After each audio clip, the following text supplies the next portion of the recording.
اعوذ باللہ من الشیطان الرجیم بسم اللہ الرحمن الرحیم اللہم صلی علی محمد وآل محمد۔ قوم بنی اسرائیل میں حضرت عمران ایک عابد زاہد انسان تھے۔ اسی وجہ سے بیت المقدس میں نماز کی امامت بھی ان کے سپرد تھی۔ ان کی بیوی سیدہ حنہ بھی نہایت پارسا نیک خاتون تھی۔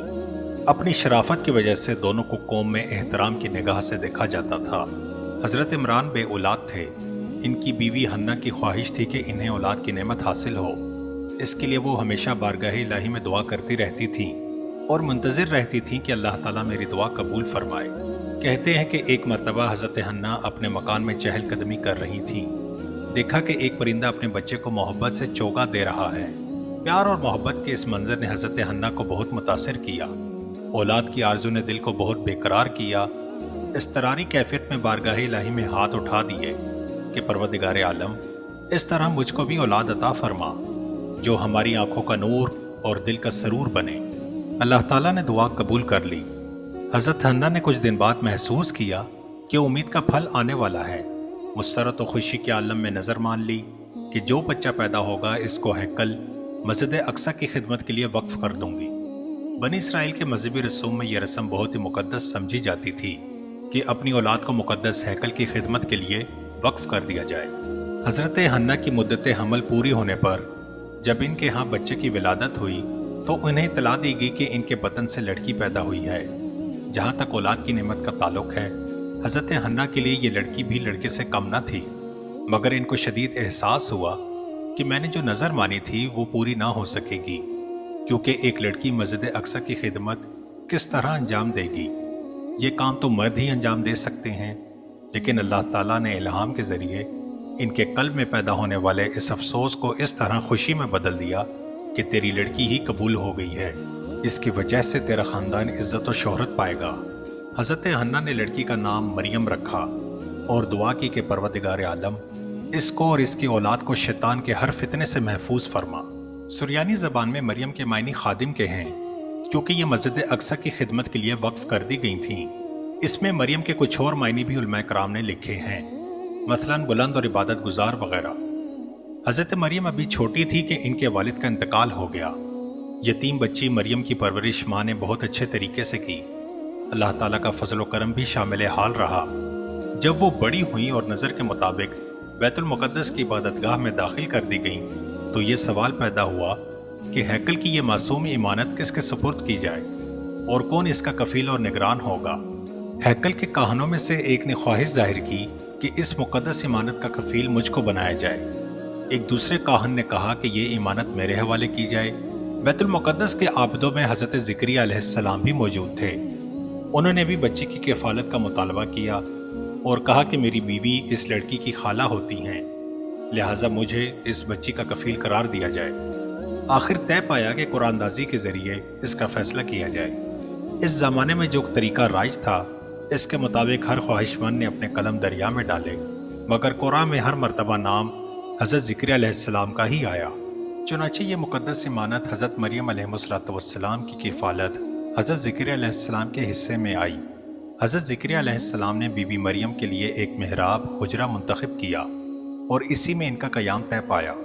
حضرت مریم علیہ السلام دن بھر روزے سے رہ کر اس حجرے میں، جس کو محراب کہا جاتا تھا، معتکف رہتی تھیں، اور شام کے وقت حضرت زکریا علیہ السلام ان کو اپنے گھر لاتے اور وہ اپنی خالہ کے پاس رات بسر کرتیں۔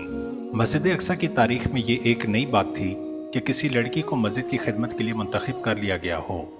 حضرت زکریا علیہ السلام ہیکل مقدس کے نگران اعلیٰ تھے۔ حضرت زکریا علیہ السلام جب بھی حجرے مریم میں آتے، وہاں قسم قسم کے پھل رکھے ہوئے دیکھتے، بلکہ بعض پھل تو ایسے بھی ہوتے جن کا موسم بھی نہیں ہوتا تھا۔ حضرت زکریا علیہ السلام نے تعجب سے پوچھا کہ اے مریم، یہ رزق کہاں سے آیا ہے؟ حضرت مریم علیہ السلام نے جواب دیا کہ یہ اللہ تعالیٰ کی جانب سے آیا ہے۔ بے شک اللہ تعالیٰ جس کو چاہے بے حساب رزق عطا فرماتا ہے۔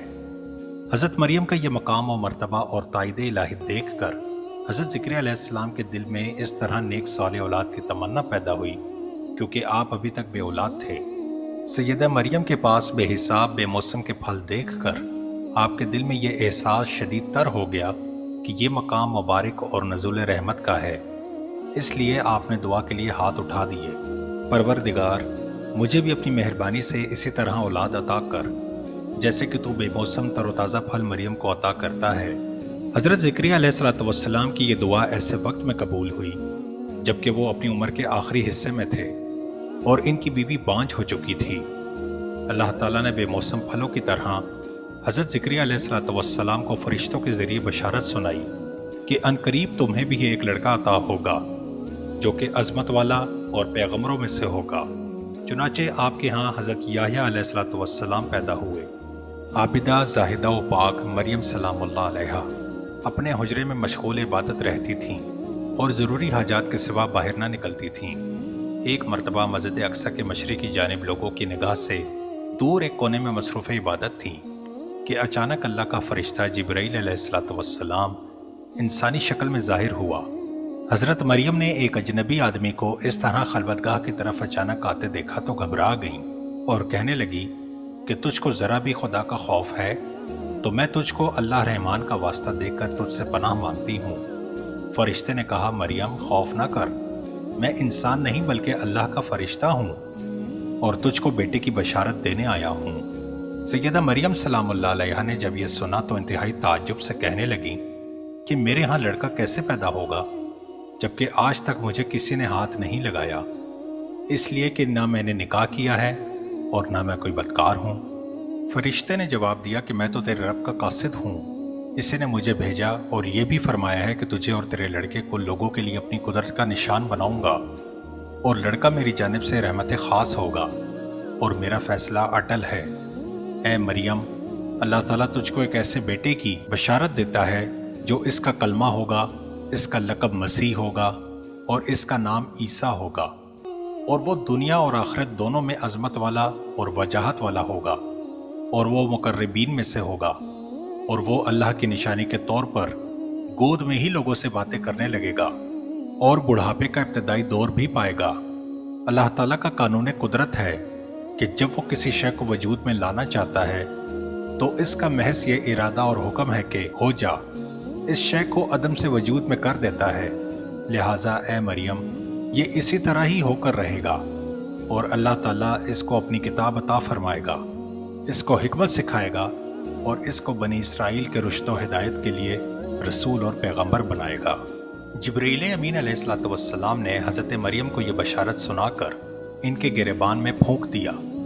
اس طرح اللہ تعالیٰ کا حکم ان تک پہنچ گیا اور حضرت مریم نے کچھ عرصہ بعد خود کو حاملہ محسوس کیا تو ان پر ایک پریشانی کی کیفیت طاری ہونے لگی اور دن بدن ان کی پریشانی میں اضافہ ہوتا رہا۔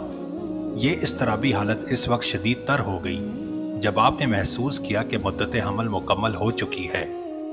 انہوں نے سوچا کہ اگر یہ بات قوم کے اندر رہ کر پیش آئی تو جو قوم حقیقت حال سے بے خبر ہے وہ طرح طرح کے بہتان و الزامات کر کے مزید پریشان کرے گی، اس لیے اس مقام سے کہیں دور چلے جانا چاہیے، اور اس کے لیے وہ تقریباً 6-7 میل دور بیت اللحم کے مقام پر چلی گئیں۔